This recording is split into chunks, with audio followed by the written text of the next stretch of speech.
नमस्कार, तुमका सगळ्यांचं स्वागत करते मी आमच्या सकाळ या यूट्यूब चॅनलमध्ये. आज आपल्याला भेटायला एक अतिथी येईल. पण आज तू मालवणीमध्ये का बोलतोस? अरे मालवणीमध्ये बोलतोय कारण त्याचं मी काल दशावतार बघितलाय आणि त्याचा माझ्यावर एवढा प्रभाव पडलाय ना की तो जातच नाहीये. नाही, मी गेलेलो दशावतार बघायला, पण मला तिकीटच मिळालं नाही. हाऊसफुल होतं. तो अतिथी मीच असेल. या वयामध्ये हल्ली बहुतेक वेळेला ऐकवायला लागते या वयात. आता सुरू झाले.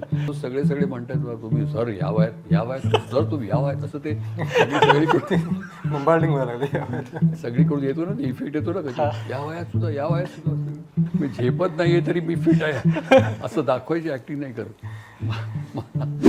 चुकून झालं ऍक्टर. माझं सायन्सचं फील्ड होतं ना सगळं. शास्त्रशुद्ध शिक्षण अभिनयाचं नाही घेतलं मी. तर ती प्रायोजित मालिका हे माझं आवडीचं माध्यम किंवा क्षेत्र नसलं आत्ता सध्या. मला घराघरात पोचवायचं काम या माध्यमानेच केलं.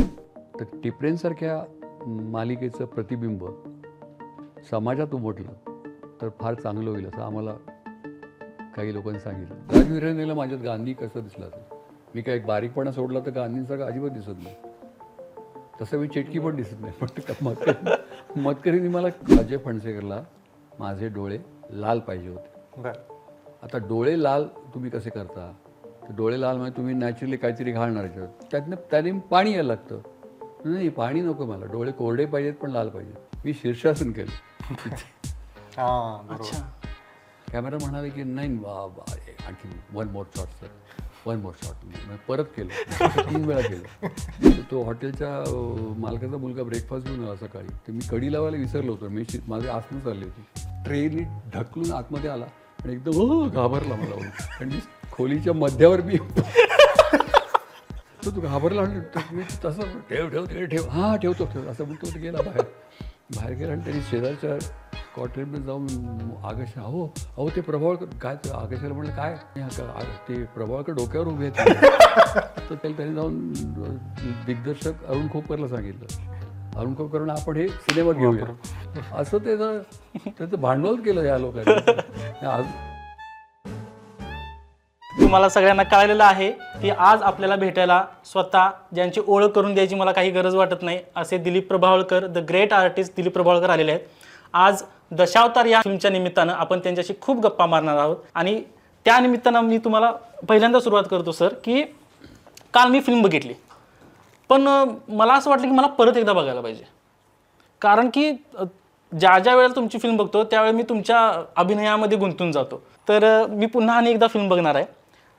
सर तुम्ही फिल्म बघितली पूर्ण?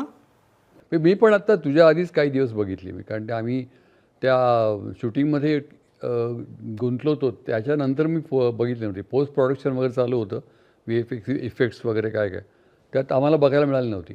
आणि दुसरं असं की ती डबिंग नव्हतं. त्या डबिंग करताना जनरली आपण म्हटलेले संवाद आपल्याला परत म्हणायला लागतात.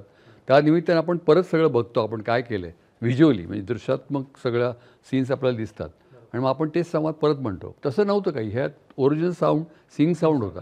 त्याच्यामुळे ते नेमकं सगळं केलेलं दिसतंय कसं तुकड्याने आपण जे सीन्स केलेत, जो अभिनय केला आहे, कधी हा सीन कधी तो सीन कधी हा मधला आधीचा नंतरचा वगैरे, त्याचं सगळी जुळवाजुळव केल्यानंतर एक कम्प्लीट पिक्चर जे फक्त दिग्दर्शकालाच, तू पण फिल्म्स केले तुला माहिती आहे, त्यालाच फक्त ते पूर्णत्वाला गेल्यानंतर ती फिल्म कशी दिसेल हे त्याला माहीत असतं.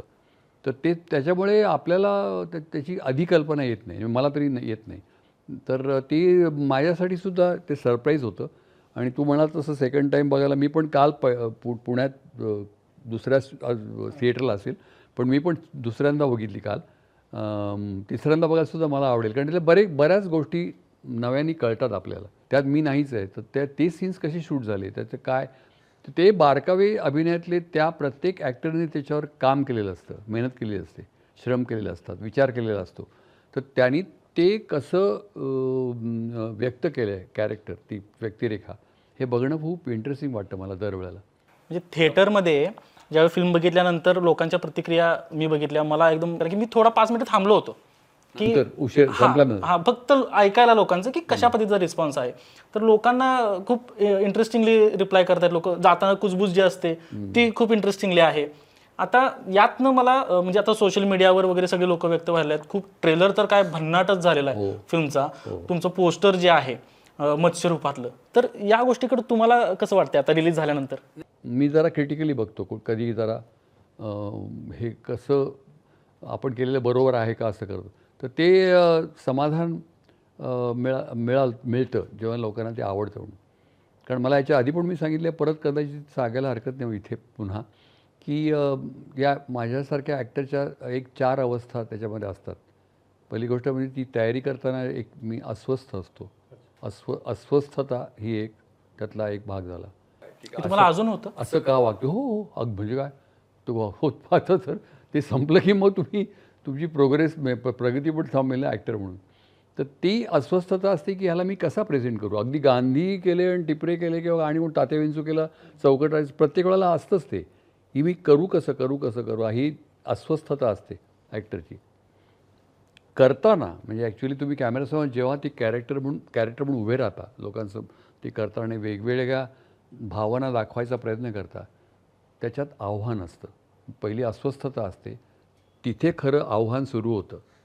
त्याच्यानंतर ते करून संपलं म्हणजे सगळं तुमचं आव्हान तिथे तुम्ही पेललत. ते तुमच्या कुवतीप्रमाणे तुमचं जे काही हे आहे त्याच्याप्रमाणे तुम्ही ते सगळं तुमचे गुण जे आहेत, टॅलेंट आहे, त्याच्याप्रमाणे तुम्ही ती सगळी व्यक्त झालात ती व्यक्तिरेखेतनं, की ते आव्हान तिथे संपतं.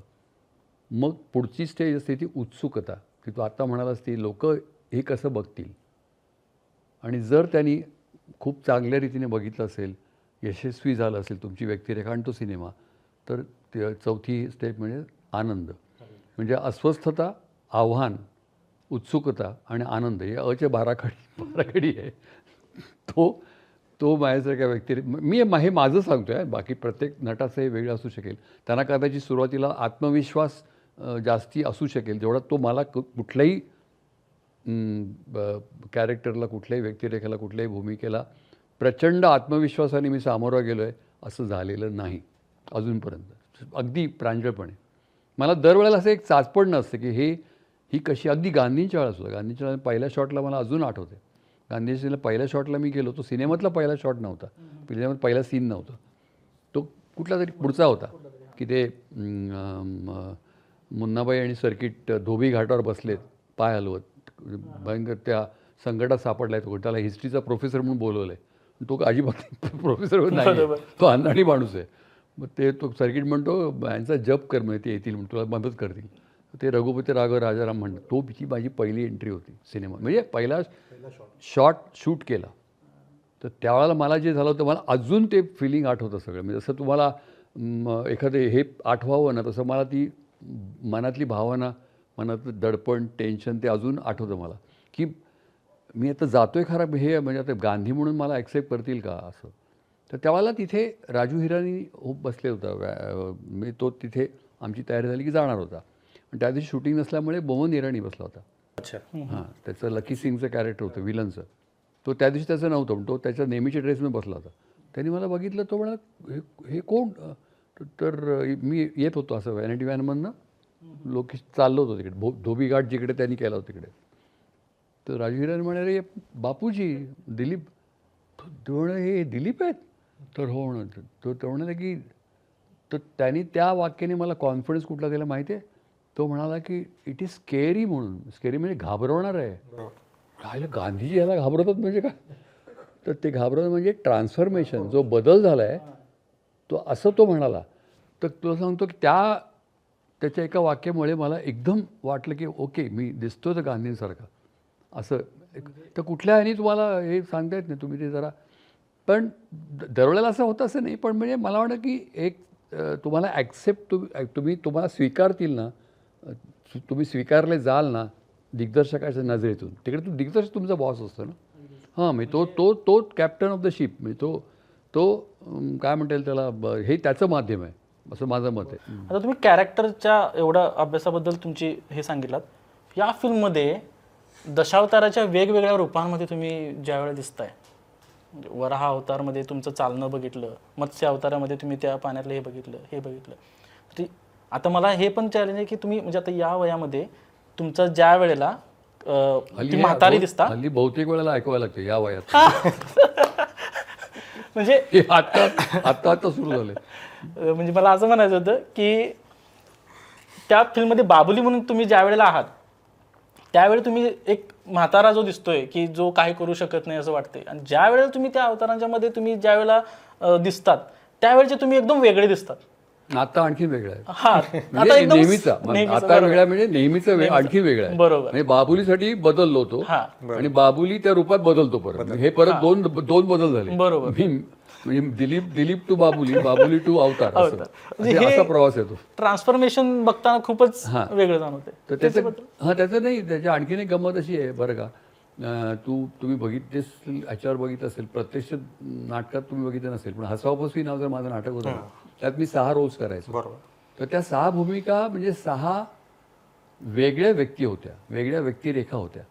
म्हणजे पहिला चिमणराव होता, दुसरा तो एक चायनीज टाईप प्रिन्स होता, होतं बरोबर. कम्प्लीट असं वरती भुवया, लोंबणाऱ्या भुवया आणि कपडा असंच होता तो. तिसरा तो सगळ्यात पॉप्युलर झाला तो नाना कोंबडीवाला, तो दात पुढे आणि तो नाकात बोलायचो, नाना पुंजे, कोंबड्यांचा व्यापारी.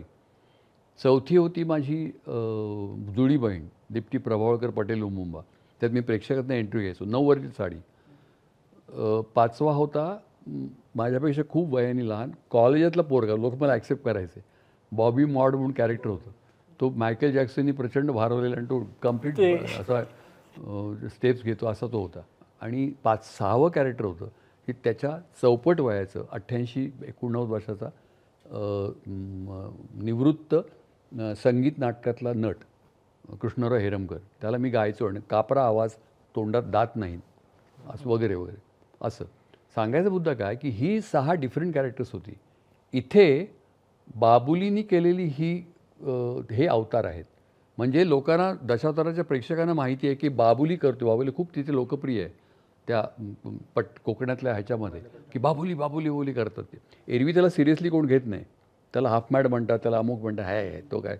पण तो तिथे स्टेजवर गेला की तो ते लोक अशी बघत राहतात, चैतन्य असतं ते एकदम असं. तर त्या प्रत्येक कॅरेक्टरमध्ये परत हा बदल हा वेगवेगळा आहे परत. म्हणजे बाबुली बदलून आणि असा जोशात सगळे अवतार करतोय असं नाही होत. प्रत्येक अवताराचा जोश वेगळा आहे. हां, म्हणजे आता अगदी पहिलाच त्याचा अवतार आहे तो यम आहे. सुरुवातीलाच तो येतो ना, तो त्याला उशीर झाला आणि ते सगळी धावा करते सत्यवान स्टेजवर. आणि हा ते जंगलात जे मिळेल ते मेकअप करून लावून तो येतो तिकडे स्टेजवर. तो पहिले यमाची एंट्री आहे. ते यमाचा जोश, यमाचा लोकांना घाबरवणं, मुलांना घाबरवणं. हा ते तो तांडेल रवी काळेंचे काम केलं ते. अरे चल होऊन जाऊ दे बाबुली, आता अमुक कर, तुझा नेहमीचा हे होऊन जा, काय तो म्हणतो ते. मग तो जो हे आहे त्याच्यानंतर तो त्याला जेव्हा कोंडून ठेवतो हा मुलगा त्याचा, माधव जायचं ना, आता बस झालं, मला दिसत नाही पडणार म्हणून, तेव्हा त्याला ते महाभारतातले हे आठवतं, त्याला युधिष्ठिर, धर्मराज त्याला आठवतो. तो धर्मराज आहे म्हणून. तर आपण अडकला, आपण जायचं कसं, तो धर्मराज सांगतो हे बघा इथून जाऊया असं. तो धर्मराज दिसतो, त्याची परत बॉडी लँग्वेज, त्याचं दिसणं, त्याची एकूण हे एनर्जी, हे सगळं वेगळं आहे. तर असे टप्प्याटप्प्याने त्याच्यामधले हे धृतराष्ट्र आहे पुढचा. धृतराष्ट्र म्हणजे तो आहे तो धृतराष्ट्र, कौरवांचा 100 पोरांचा बाप वाटतो, तो दिसत नाही काय त्याला, पण 100 मुलांची नाव आठवतात, 100 तो बोलायला लागतो. म्हणजे धृतराष्ट्र आहे. मग मत्स्यावतारामध्ये मी खरंच पाण्याखाली, त्याच्यामुळे ते वॉटरप्रूफ रंग होते.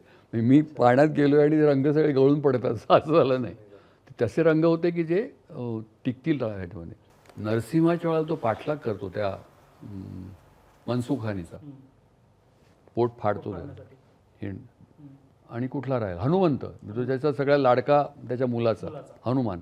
तर मला म्हणायचं की या बाबुलीच्या ह्याच्या म्हटलं तर तो बाबुलीचेच अवतार आहेत ते. लोकांना माहिती आहे बाबुली हे करतोय म्हणून, पण तरीसुद्धा प्रत्येक अवतारातली एनर्जी, प्रत्येक अवतारातली ती ऊर्जा, प्रत्येक अवतारातली चैतन्य, प्रत्येक अवतारातली ती एक ते सगळं धग हे वेगवेगळं आहे त्याच्यावर.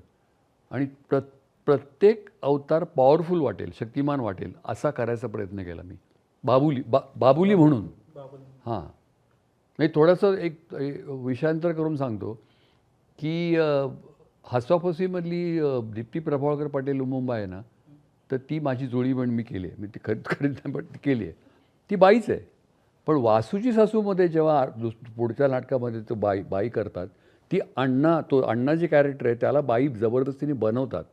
म्हणजे हे लक्षात ठेवायला लागतं की पुरुषाला बाई केलं आहे बरं का. आणि ह्याच्यात तर तसं इथे बाबुलीचे हे अवतार बाबुली केलेले आहेत आणि तो तिथे बाबुली ट्रान्सफॉर्मेशन त्याचा आहे. तो कम्प्लिटली बदलतो बरोबर. स्टेजवर.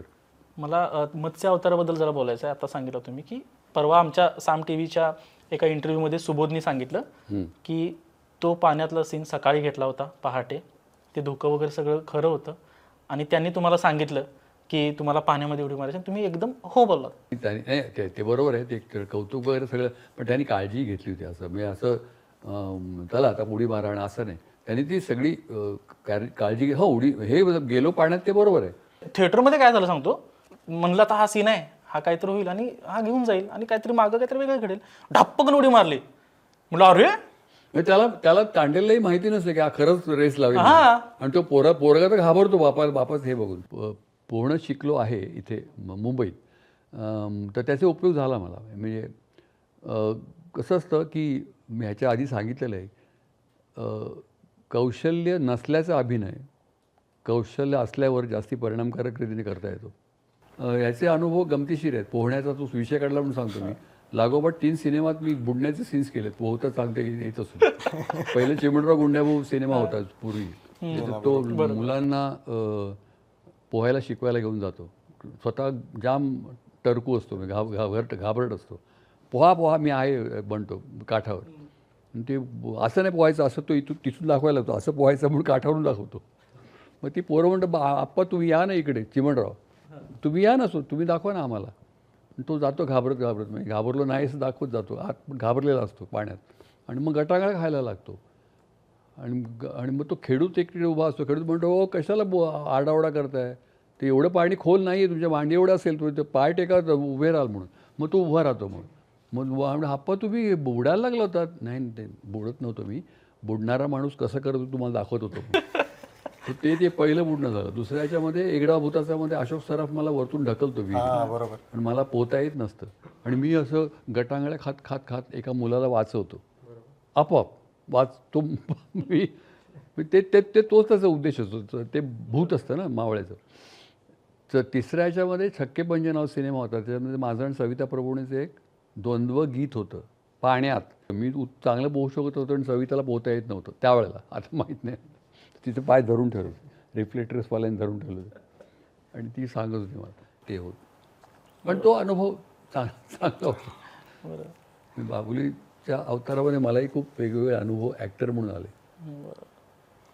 कोकणात आता तुमचे बरेच सिनेमे शूट झाले. म्हणजे पंचक झाला, नारबाची वाडी झाली आणि आता दशावतार झाला, विटी दांडू मर्डर मिस्ट्री झाला.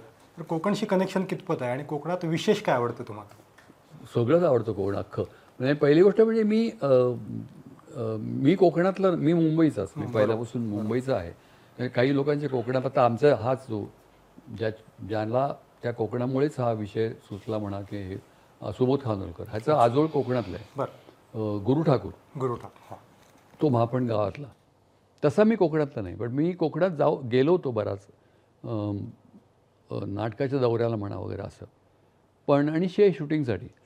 पण आत्ता यावेळेला दशावताराच्या निमित्ताने मी जे कोकण बघितलं म्हणजे अक्षरशः बघितलं म्हणजे तिकडे त्या लोकेशन्स वेगवेगळ्या बघून चकित झालो मी की अशा तऱ्हेची. तर त्यांनी रेकी करताना खूप एफर्ट्स घेतले होते. म्हणजे श्रम घेतले होते, कष्ट घेतले होते. तिकडे जाऊन परत जाऊन त्यांना हव्या तशा लोकेशन त्यांनी निवडल्या होत्या.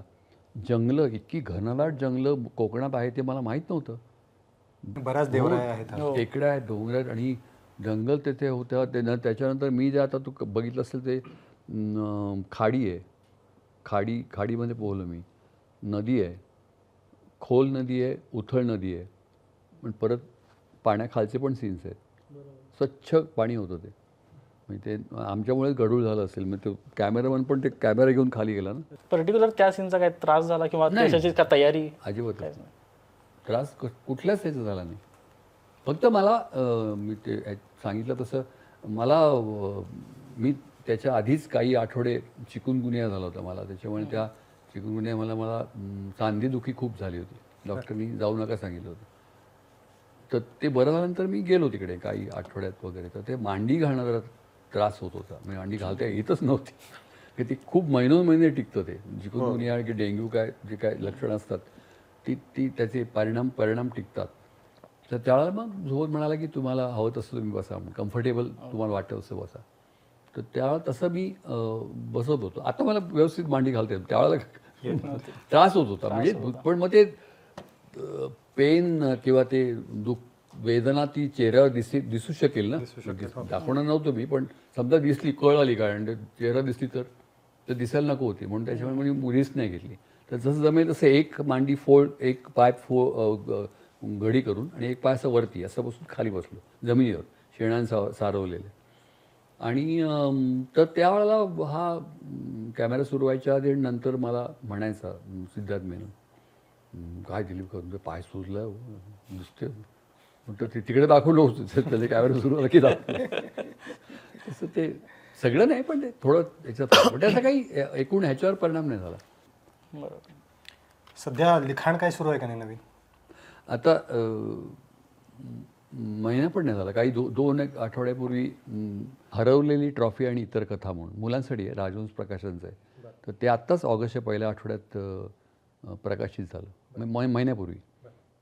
तर ते 31वं पुस्तक आहे.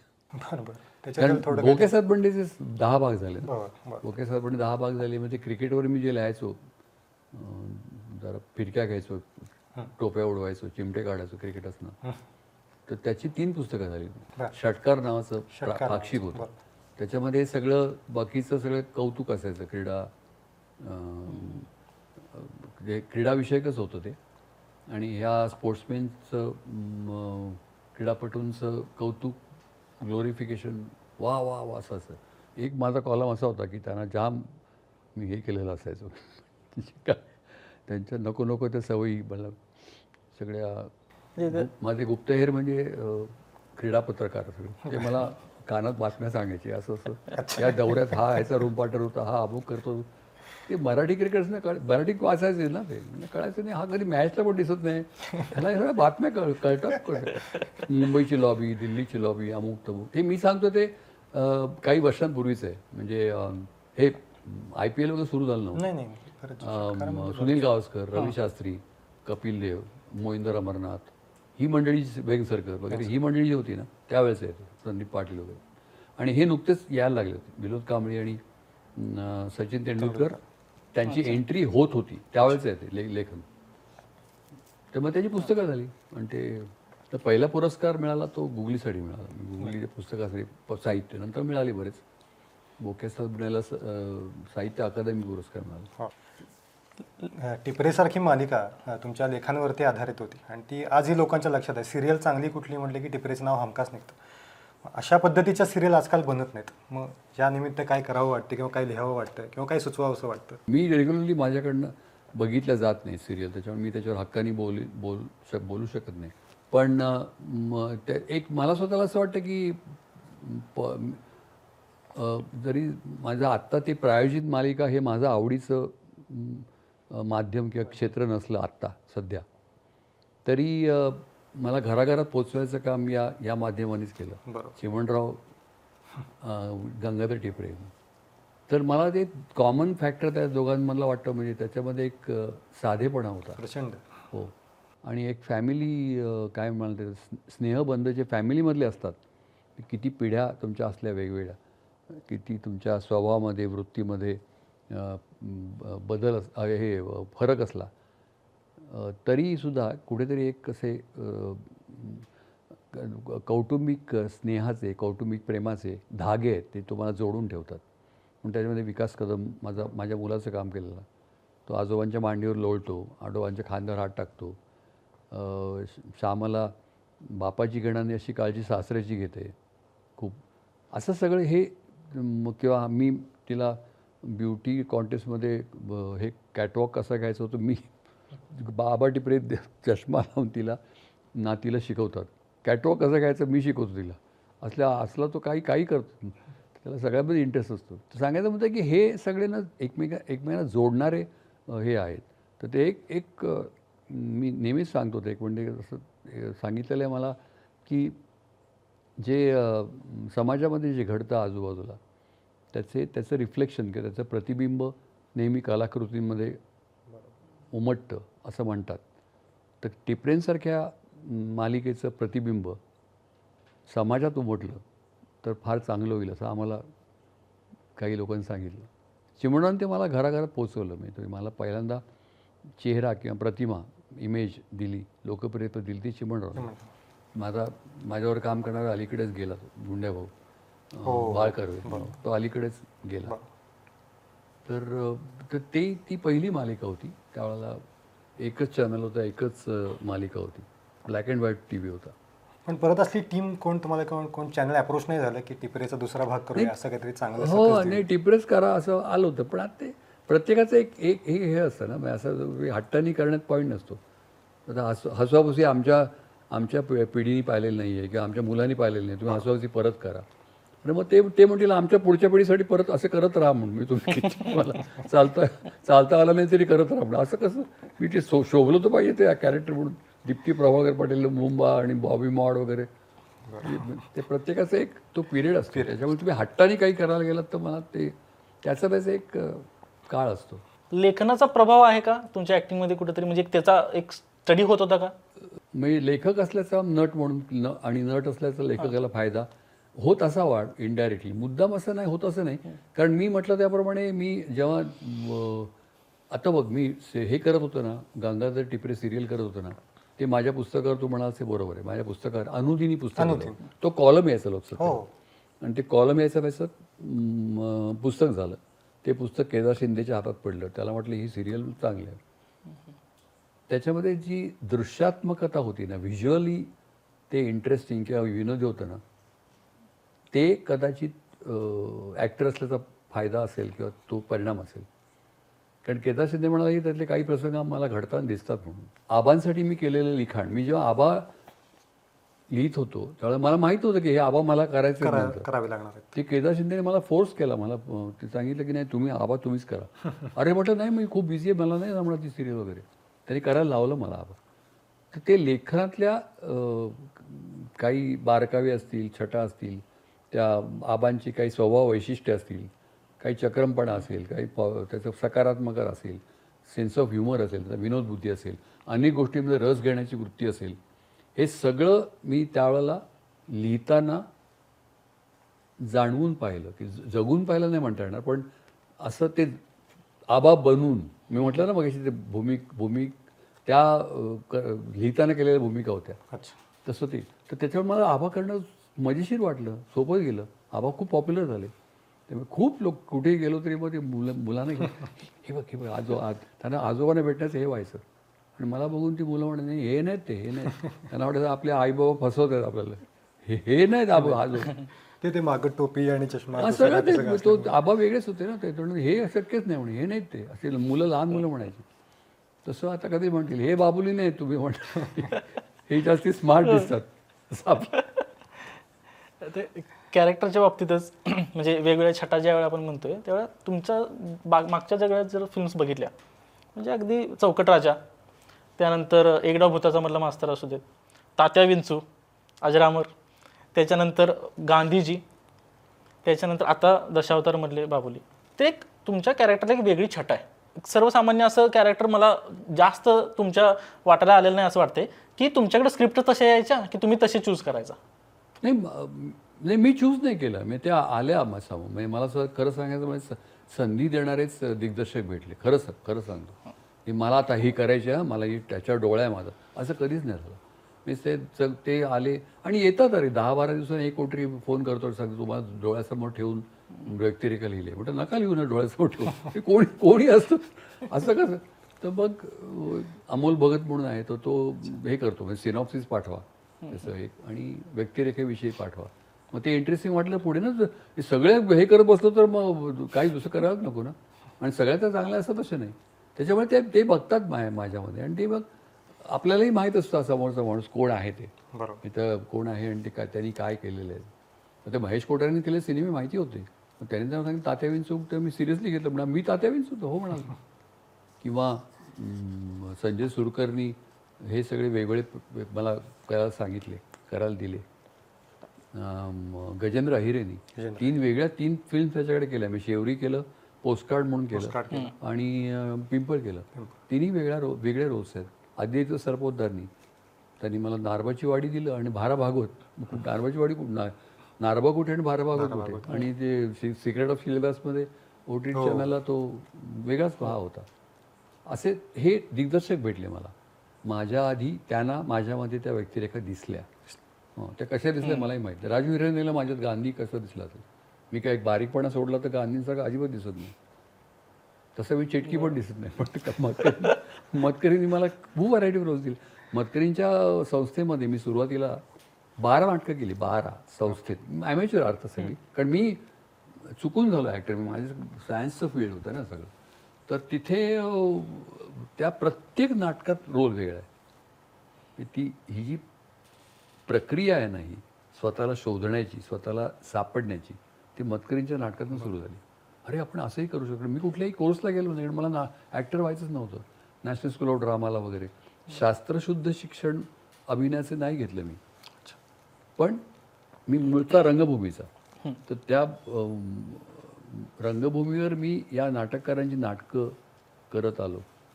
ती करता करता आणि आत्ताच्या सगळ्या लेखक दिग्दर्शक, नव्या पिढीचे तुमच्यासारखे लेखक दिग्दर्शक, सुबोध खानोलकर किंवा ही जी मंडळी, उमेश कुलकर्णी, आदित्य सरपोतदार, ह्यांच्याकडे काम करता करता तो अभिनयाचा कोर्स चालू राहिला अजून.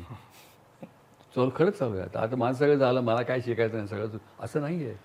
ह्यांना खूप नवीन आयडियाज आहेत तुमच्यासारख्या लोकांना, नवीन कल्पना आहेत, नवीन अधिक तुम्ही पाहिलेलं आहे. तुमच्या वयामध्ये माझ्यामध्ये असा कॉन्फिडन्स नव्हता, खरंच नव्हता.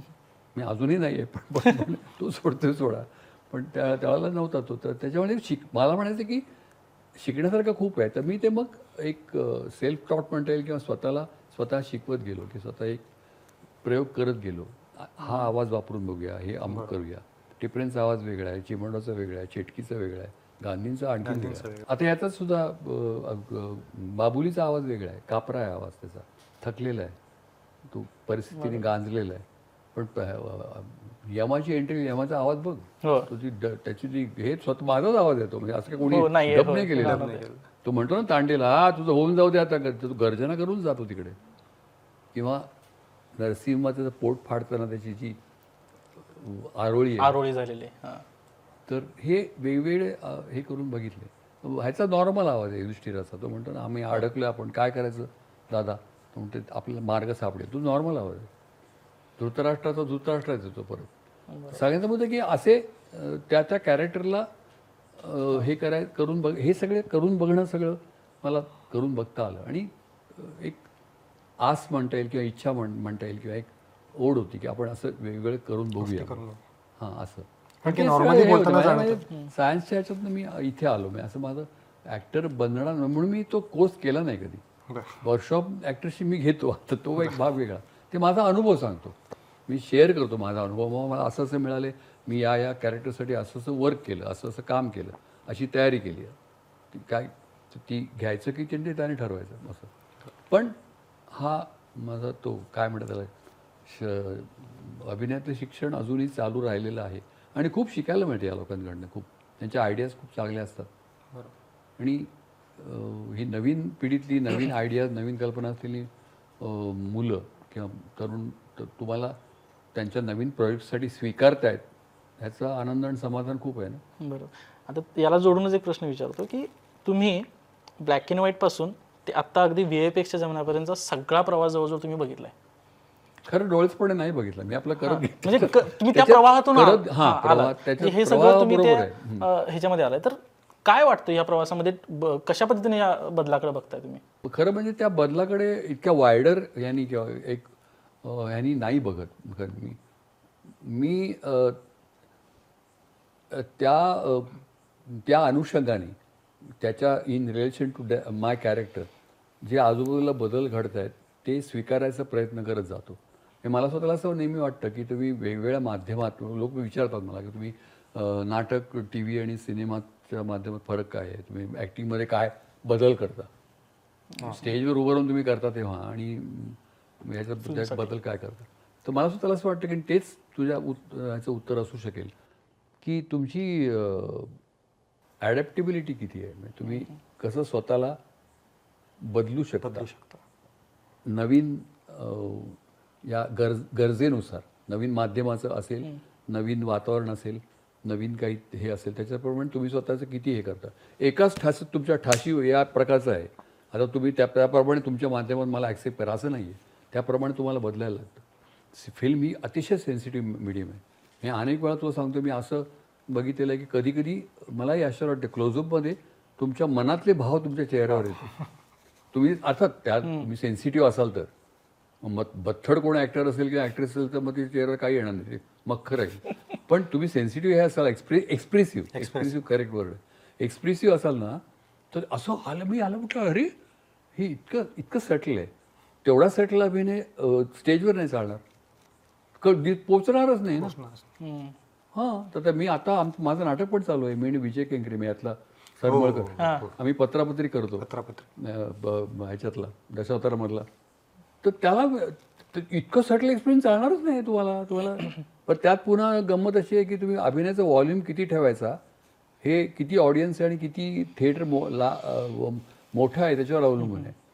म्हणजे पहिल्या रो मधल्या माणसाला, पहिल्या रांगेतल्या माणसाला ओव्हर ॲक्टिंग वाटतं का म्हणे, त्याच वेळेला शेवटच्या रो मधल्या माणसाला ॲक्टिंग पोचली पाहिजे. आवाज, एक्सप्रेशन्स, ही गणितं सगळी स्टेजवरची आहेत. आणि ह्याच्यात सिनेमाला वेगळं हे आहे. आणि परत तुम्हाला हे आहे ना, म्हणजे जे नाटकात नसतं, लोकेशनचं एक लिबर्टी तुम्हाला स्वातंत्र्य असतं. तुम्ही कुठेही आता हे असं स्टेजवर कुठं दाखवणार आहे, नदीतले सीन्स आणि त्या रानातले सीन्स आणि मी त्याला किडनॅप केलं आणि त्याला वगैरे कसं शक्य आहे. म्हणजे दाखवू शकता, हे स्टेजवरही दाखवलं टाळ्या वगैरे पडेल त्याला, पण मर्यादा आहे, मीडियमचा फरक पडतो. सगळ्यात महत्त्वाचा प्रश्न एक विचारायचा की आता दशावतार रिलीज झाला आहे, त्याचे रिव्ह्यूज येत आहेत, लोक त्याचे स्टेटस ठेवतात, त्यात सगळ्यात महत्त्वाची गोष्ट उल्लेख केली जाते की तुमची अजूनही एनर्जी. तर या एनर्जी मागचं कारण काय, तुमच्या फिटनेसचं कारण काय? मला तसं ठरवून रोल गेला नाही, तर ठरवून फिट राहूया असं म्हटलं नाही मी. असं तुमचं डेली शेड्यूल काय आहे थोडक्यात? असं नाही, असं काय ठरलं नाही. असं कसं ठरवता येईल, कारण प्रवास असतो. आता ते नाटकासाठी ह्याचं दशावताराचं शूटिंग संपल्या काही दिवसांनी मी आणि विजय केंकरे आम्ही अमेरिकेला गेलो. पत्रापत्रीचे दौरे 16 प्रयोग करून आलो. तर तिकडे परत आपल्या मागे ना ते 9.5 तास 12.5 तास ते मागे आपल्या अमेरिका. तर तुम्ही असं शेड्यूल ठरवता येणार नाही ना वेळापत्रक, की बाबा सकाळी उठले तिकडे त्यांची सकाळ नसते, पण रात्र असते. तर प्रवास असेल वगैरे तर तुमचं ते सगळं अपसेट होतं. तर आता असंच नाही आहे हे, म्हणजे फिट राहण्यासाठी असं काही मंत्र किंवा फॉर्म्युला नाही आहे. अगेन एक प्रश्न असा विचारतो, तुम्हाला कदाचित राग येईल, पण ह्या वयात सुद्धा म्हणजे ज्या वयात माणसं 58 वर्षी रिटायरमेंट घेऊन मला घरी आता राहायचं आहे, मला आता काही नाही करायचं आहे, मला फक्त निवांत राहायचं आहे असं आहे, पण तुमचा इतका अजूनही प्रवास चालू असतो, फिल्म चालू असतात, तुम्ही अजूनही एनर्जेटिक काम करता, म्हणजे ही एनर्जी कशी तुम्ही डेव्हलप करता हे मला समजून घ्यायचं. नाही, डेव्हलप नाही खरंच नाही करत मी. असं नाही की मी फिट असल्याची ॲक्टिंग करत नाही. मी झेपत नाही आहे तरी मी फिट आहे असं दाखवायची ॲक्टिंग नाही करत. आता जमते अजून तरी. आता काय मी कदाचित सारखं रोज सगळे म्हणतात तुम्ही सर या वयात सर तुम्ही या वयात, असं ते सगळीकडे सगळीकडून येतो ना, इफेक्ट येतो ना कधी, या वयात सुद्धा असं त्यामागे सगळ्याच गोष्टी असतात. मग तुमचे एक वंडर म्हणजे आश्चर्य असतं, दया असते, करुणा असते, वॉर्निंग असते. आता असं नका हो करू, आता बस झालं असं पण असतं. असे सगळे वेगवेगळे एकोज येतात. ते मी कदाचित माहीत नाही, आता तुझ्या सगळ्याचा परिणाम म्हणून एके दिवशी म्हणणार बस झालं आता नको, काही नको आता बस, असं म्हणू शकेल मी. माहीत नाही, मला सध्या तरी करावं असं वाटतंय. रात्र आरंभ सिनेमा रात्री पूर्ण पाहिला काल, तर मी बघतो तेव्हा काम आणि आत्ता काम, मला काहीच त्याच्यात तुमच्या एनर्जीमध्ये लोकांच्या कनेक्टमध्ये काहीच फरक वाटत नाही. म्हणजे फार महत्त्वाची गोष्ट आहे. त्यात एक गंमत केली होती मी, ते आता सध्या नाही करत मी. त्याचा विषय निघाला सांगतो. ते सगळं क्रेडिट जसं इथे सुबोध कानोलकरला आहे त्याचं, तसं रात्र आरंभचं अजय फणसेकरनी तो सिनेमा केला होता. रात्र आरंभ त्यास दुभंग व्यक्तिमत्वाचा तो रोल होता. बरोबर. दोन म्हणजे स्किझोफ्रेनिक पेशंट होता, अगदी नॉर्मल कुटुंब वत्सल माणूस, आणि तो एका वेगळ्या ह्याच्यात गेला आणि काल्पनिक स्वतःच्या विश्वात गेला तर तो वेगळाच कोण ठेवतो, सगळ्या लोकांकडे वेगळ्याच नजरेने बघायला लागतो, त्याला स्वतःचा मुलगा विलन वाटायला लागतो वगैरे वगैरे. तर त्या ह्याच्यामध्ये त्याच्या हातून मुलाचा खून घडतो. मुलाला तो आपल्या काल्पनिक जगातला विलन समजतो, तो ओळखतच नाही त्याला. सून आतमध्ये झोपली आहे आणि हा रात्री उठला आणि त्याला तो त्याच्यात गेलाय ट्रान्समध्ये आणि मग मारतो मुलाला, मारतो, ठार मारतो. तिथे अजय फणसेकरला माझे डोळे लाल पाहिजे होते. बरं. आता डोळे लाल तुम्ही कसे करता, तर डोळे लाल म्हणजे तुम्ही नॅचरली काहीतरी घालणार याच्यात इथे. तर तो म्हणाला त्याने पाणी यायला लागतं. नाही, पाणी नको मला, डोळे कोरडे पाहिजेत पण लाल पाहिजेत, नाही प्रिफरेबली. असं कसं करणार त्यावेळेला मी तू म्हणतो त्यावेळेचं ना आताच ते आता करता येणार नाही मला. मी शीर्षासन केलं. अच्छा. म्हटलं हे करून बघूया. म्हणजे त्यावेळेला मी करायचो विदाऊट सपोर्ट. मी असं इथे तू टॉयलेट ठेवलं असतं त्याच्यावर मी शीर्षासन करू शकेल, विदाऊट सपोर्ट करायचं. केलं मी. तर तो हे म्हणाले, कॅमेरामनचं नाव विसरलो, कॅमेरा म्हणाले की नाही आणखी one more shot sir, one more shot. मी परत केलं, 3 वेळा केलं. वन मोर शॉट, थांब परत करून आलो. पुरेसे लाल झाले डोळे आणि ते शीर्षासन करू शकत होतो. याचा उपयोग होता रात्रारंभ ते डोळे लाल करायला नाही. नंतर मग ह्याच्यात पण झाला 2-3 सिनेमात. जसं मी गटांगळ्या खाल्ल्या पाण्याचा पोहता येत असल्याने पोहता नसल्याची ॲक्टिंग करायला, तसं ह्याचा शीर्षासनाला पण उपयोग झाला. बरोबर. कथातोन गणपतरावांची नावाचा सिनेमा होता, मी डॉक्टर मोहन आगाशे. त्याचे मला असंच झालं, मी सांगितलं नाही मी शीर्षासन करतो मला घ्या म्हणून. त्यांना शोध लागला हा. कारण की सकाळी एकदा माझ्या तिकडे कॉटेज माझी जी होती, आम्ही चौलला शूटिंग केलं होतं. अच्छा. तो एक गमतच आहे ती ठेवायचं का बरं होती. तर तो हॉटेलच्या मालकाचा मुलगा ब्रेकफास्ट घेऊन आला सकाळी. तर मी कडी लावायला विसरलो होतो. मी माझे आसनं चालली होती कडी. तो ट्रेनी ढकलून आतमध्ये आला आणि एकदम घाबरला मला. आणि मी गाडी खोलीच्या मध्यावर मी डोक्यावर उभा होतो. तो घाबरला आणि मी तसं ठेव तिकडे ठेव, हां ठेवतो असं म्हणतो. तो गेला बाहेर गेला आणि त्यांनी शेजारच्या कॉटेजमध्ये जाऊन आगाशा, अहो ते प्रभावळकर काय. आगाशाला म्हणलं काय, मोहन आगाशे म्हणाले काय झालं. नाही ते प्रभावळकर डोक्यावर उभे आहेत. तर तो आगाशे म्हणला कोण. तर मग मी सगळं झाल्यानंतर मी अरे काय तू काय धार्य म्हटलं काय शीर्षासन कर. तो तरी गप्प राहील. त्याने जाऊन दिग्दर्शक अरुण खोपकरला सांगितलं. अरुण खोपकर आपण हे सिनेमात घेऊया. तो सीन गेला. सीन नाही गेला.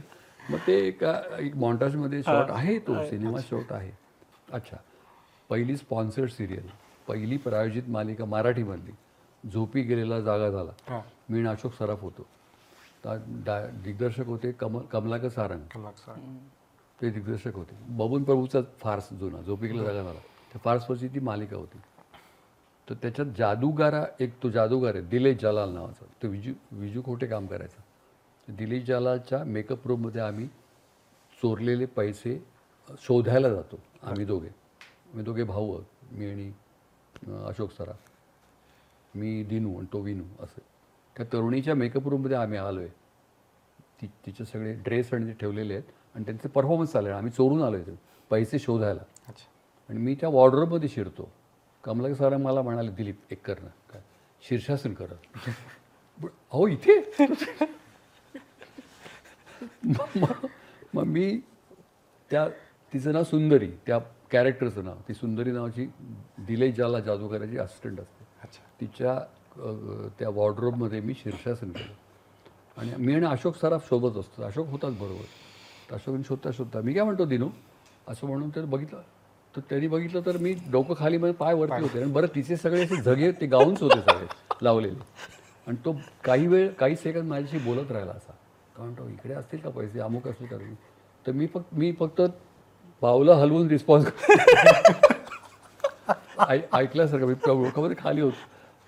आणि तो थोडा वेळच्या लक्षात अरे तो इथं घाबरा, अरे तुझं डोकं कुठे आहे. तुम्ही खाऊन म्हटलं इथे. असं सांगायचा मुद्दा की मग ते असं 2-4 एका मालिकेत झालं, आणखीन 1-2 मालिकेत पण केलं. असं त्याचं भांडवल केलं या लोकांनी. म्हणजे फिटनेसचं हे जे होतं त्याचं परफॉर्मन्स व्हायला लागला. तर सर एक तुमच्या फिल्मचं किंवा सिरियलचं मी नाव सांगेन आणि त्याच्यावर ना एक असा किस्सा किंवा तुम्हाला काय आठवेल ते सांगा. चिमणराव गंड्याभाऊ. चिमणराव गुंडेभाऊमध्ये पहिल्यांदाच टी व्ही स्टार असल्याचा अनुभव आम्हाला मिळाला. मी आणि गुंड्याभाऊ हे पहिले टी व्ही स्टार्स होतो. कारण तेव्हा आम्हाला स्पर्धा करायला दुसरी सिरियलच नव्हती, दुसरे स्टार्सच नव्हते. त्याच्यामुळे लोकल एकदम ओळखायला लागण्याचा अनुभव तिकडे पहिल्यांदा आला. अच्छा. अचानक लोक ओळखायला लागले. तर काय आता चिक्कार चॅनल्स आहेत, चिक्कार सिरियल्स आहेत, पण हा अनुभव मला असं वाटतं की पहिल्यांदा आम्ही घेतला. एक डाव भूताचा. अशोक सराफबरोबर मी बऱ्याचदा काम केलं, पण अशोकचा सगळ्यात उत्तम रोल त्याच्यामध्ये आहे. आणि अशोक ॲक्टर म्हणून आणि माणूस म्हणून दोन्ही वेळ मला खूप चांगल्या रीतीने कळला त्या एकडा भूताचामध्ये. चौकट राजा. चौकट राजामध्ये भीतीचं रूपांतर समाधानामध्ये झालं. कारण नेहमीच माझी जी तयारीचं हे असते, तयारी करायला वेळ मिळाला नव्हता. आयत्या मला तो रोल करायला सांगितला, माझा रोल बदलला. मी स्मिताच्या नवऱ्याचा रोल करणार होतो, तो रोल मला करायला सांगितला हा. त्याच्यामुळे आयत्या मी करीन की नाही ती तयारी बियारीचं काहीच नाही. ते उत्स्फूर्तपणे केलेला रोल होता तो. आणि उत्स्फूर्तपणे कधी कधी दडपणाखाली तुमची सर्जनशीलता काम करते हे मला चौकट राजाच्या भूमिकेने कळलं. झपाटलेला. झपाटलेला हे त्याचा मंत्र इतका पॉप्युलर होईल, इतका लोकप्रिय होईल, ओम फट स्वाहा वगैरे, लोकप्रिय म्हणजे भगबुगे वगैरे. तर हे मला त्यावेळेला खरंच माहीत नव्हतं. मी आणि ते गेटअप मेकअप केल्यानंतर तो आवाज तात्या विंचूचा मला सापडला. म्हणजे बेसमधला खर्जतला आवाज आहे. म्हणजे एकही त्यावेळेचा म्हणजे आम्ही सुद्धा त्याची प्रॅक्टिस केलेली नाही असं अजिबात झालं नाही. म्हणजे अजून सुद्धा आम्ही ते म्हणजे अजून कधीच विसरू शकत. त्याचे मीम्स तर किती व्हायरल आहेत आता. मीम्सचे चिकार आहेत. मीम्स काय सगळ्या रोल्सचे आहेत. नाना कोंबडीवाला आहे, गांधीजींचे आहेत. मीम्स काय कुठं नाहीत कशाचे. लगेच म्हणणार खूप मानाचा आणि खूप अभिमानाचा रोल तो होता माझा. पण त्यासाठी मला राष्ट्रीय पुरस्कार मिळाला. सरकार राज. सरकार राज. हां, बच्चनबरोबर काम करायला मिळालं. त्याचं वर्किंग वगैरे. आणि त्याचा मी पॉलिटिकल गुरु आहे, राजकारणातला गुरु आहे त्या सिनेमात. त्याच्यामुळे ते सीन्स तो खूप त्याच्याबरोबरच काम करायचं होतं. तो एक अनुभव फार वेगळा आणि चांगला होता. नारबाची वाडी. नारबाची वाडीचा मला तो अख्खा रोल आणि सिनेमाच आवडतो फार. ह्याच्यासाठी त्या संहितेसाठी आवडतो, दिग्दर्शनासाठी आवडतो. आदित्य सरपोतदारच्या गुरु ठाकूरने ती लिहिले खूप छान. आणि हे लोकेशन कोकणातलं. त्यातली गंमत म्हणजे नारबाचं घर त्याच्यामध्ये मुणगे नावाच्या गावात होतं. अप्रतिम घर आहे. त्या सगळं परिसर तो. आता आम्ही शूटिंगला गेलो होतो ना, दर दिवशी वेगळं लोकेशन असायचं कुडाळच्या जवळपास. एके दिवशी ओळखलात का हे? तर काय हे कुठलं घर आहे? ते आर्ट डिरेक्टरनी बदललं होतं सगळं. ते नारबाचं घर होतं, ते आता बाबुलीचं घर होतं. बाबुलीचं काय सांगताय? अरे बाप. खूपच वेगवेगळे दिसतं त्याच्यामध्ये. मी तुला आठवत असेल तर ते पिंड घेऊन वगैरे जे आहे ना, ते त्या बाबुलीच्या घराच्या बाहेरच बसले. म्हणजे आता अगदी शेवटाच्याकडे जात असताना मी एक प्रश्न विचारतो की भविष्यात आता असं वाटतंय का किंवा मला हे पात्र करून बघायचं आहे किंवा मला हे असं कॅरेक्टर अजून करून बघायचं आहे, असं कोणतं आहे का? असं नाही आहे खरं. अगदी प्रामाणिकपणे सांगायचं तर मला सांगू का, असं डोळ्यासमोर कुठलंच पात्र आधीही ठेवलं नव्हतं ना आताही ठेवलेलं नाही आहे. कारण प्रत्येक वेळेला ते पात्र तुमच्याकडे करण्यासाठी आलं की त्याचे खूप पैलू, खूप पदर, खूप छटा तुमच्या हळूहळू लक्षात यायला लागतात. गहिरेपण, त्याचं खोल. तुम्ही जेवढं कराल तेवढं थोडं. प्रत्येक वेळेला तुम्हाला पूर्णपणे ते कॅरेक्टर कळलं असं वाटत नाही. पूर्णपणे माणूस कळलं आपल्याला तरी कुठे वाटतं. तुमचा मित्र म्हणण्याचं सगळं आतून बाहेरून कम्प्लिटली कळलं असं नाही. अमुक एक सिच्युएशनला तो कसा वागेल तुम्हाला माहीत नसतं. तसं करू शकतो. तसं पात्रांचं पण होतं. प्रत्येक वेळेला पात्र प्रत्येक वेळेला मिळतंच असं नाही. मग तर ते दरवेळेला शोध घेत राहणं हे खूप एक्सायटिंग असतं. त्याच्यामुळे दरवेळेला पात्र मिळालं की आपण एक वरवर बघतो की हे वेगळं आहे. त्याच्यात हे असं आहे की शक्यता तुम्हाला जाणवायला लागतात. पॉसिबिलिटी, यात काय काय शक्यता आहेत हे तुम्हाला जाणवायला लागतं.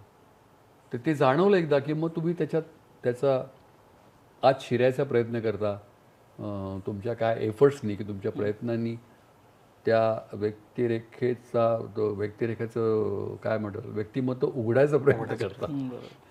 लॉकर उघडावं तसं की याच्या आणखीन आत काय आणि आत काय असं.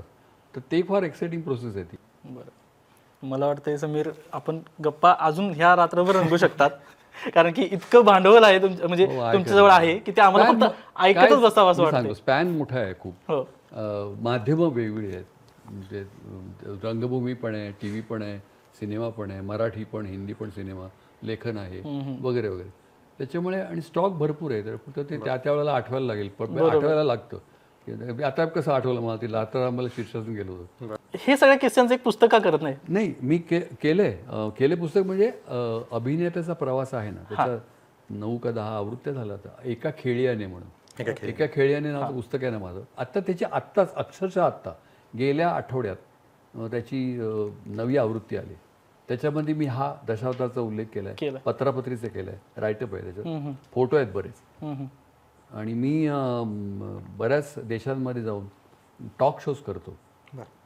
चिमणराव ते गांधी म्हणून असं नाव आहे त्याचं. चिमणराव ते गांधी म्हणजे माझ्या वेगवेगळ्या माध्यमातल्या भूमिकांचं माझ्याकडे कलेक्शन आहे. तर त्या मी घेऊन जातो आणि ते स्क्रीनिंग असतं. म्हणजे त्यात त्या भूमिका दाखवतो.